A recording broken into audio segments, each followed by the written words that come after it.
I did anything special. But while I was on the phone, I didn't assume, hey, put the phone down because you're selling me, all this. None of that. He was selling, she was selling, and I was listening. And one of the things that we're doing concierge services for was for people from overseas. And guess what people from overseas need? And what does Prestige do? So a supplier became a client, and it wasn't just, I didn't become a massive client, but it wasn't even just one order. They placed an order, let's say a month after this conversation. 6 months later, they placed another order. 3 months later, they placed another order. Now, if I was, if you're narrow-minded, that, is this thing, and I have to say, naturally, I wouldn't have taken that call anyway. So, but I did. So if I'm taking a call, I'm going to make sure it's going to be of some value. I'm not going to just completely dismiss it and maintain some sort of manners and decor and do the right things. So never limit yourself and never think that this is only for that. And this is not the only example. There are many examples that somebody was trying to sell, and we ended up selling to them for the right reason. Nothing just sort of, oh yeah. So being open-minded. And this is also another thing that I see quite a lot. This email, how much we waste our time on email, and how. God. And the very first part of that is getting stuck in an email trail. And we're all guilty of it, all of us. This is again one of those challenges, one of those statements that I think could be challenged, but I can give you some backups. I don't think anything real can be done by email. It's really the contact that is important. Things can be sorted out by email. But that's the cart after the horse. And the number of times that an email has started, I don't know how many of you would naturally, when you get an email, obviously depending on your role and sort of the job, so this is not supposed to be all-encompassing. But let's again talk from a sales point of view.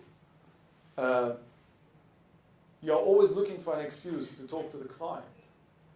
If a client sends you an email, do you automatically go back on email? You just need to pick up the phone. You just need to make that connection. And just because somebody has, obviously, if somebody says, don't contact me or anything else, you look at the circumstances. In all cases, it's not a blanket rule. But the number of people who go through this email trail and discuss the subject, and also the email is not about discussion. You can never discuss something by email. I bet you, if there's something worth discussing, it cannot be done by email. Information can be exchanged by email.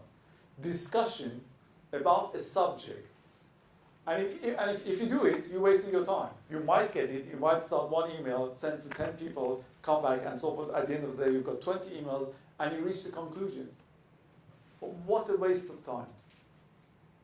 What a waste of time.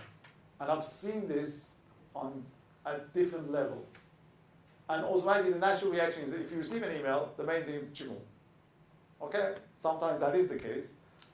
But a lot of the times, if you want to get something out of it, just because you had an email, it doesn't mean you have to go back by email. And especially in terms of growth, in terms of winning business, in terms of making contacts. The other day, somebody was talking about, this. One of the things I think that there was a big hoo-ha when Skype and web seminars, not web seminars, sort of tele-networking and seeing each other over the screen. Telephone conference. Video conferencing, exactly. That was so important and so critical, and everybody was going to do that to save the journey and environment and plane and all this.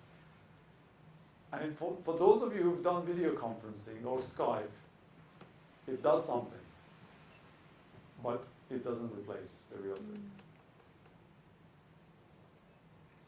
For me, it doesn't. And I think there's something about this that technology hasn't managed to conquer.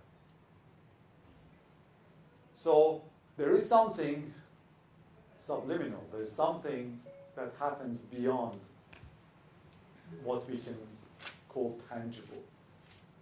And I think that's what, when you look at someone, whether you trust them or not, your instincts, what you can get. And I think this face-to-face, nothing beats it. And if you want to get anything done, you can even marry someone on Skype, I don't know. But if you really want anything done, nothing replaces this. And don't get carried away. So my advice for what it's worth is, don't get carried away with email trail.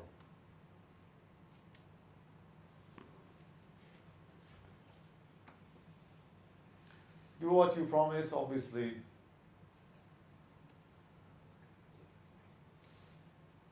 Again, this sounds obvious, but how many of you have promised to do something for a client or for your colleagues and you didn't?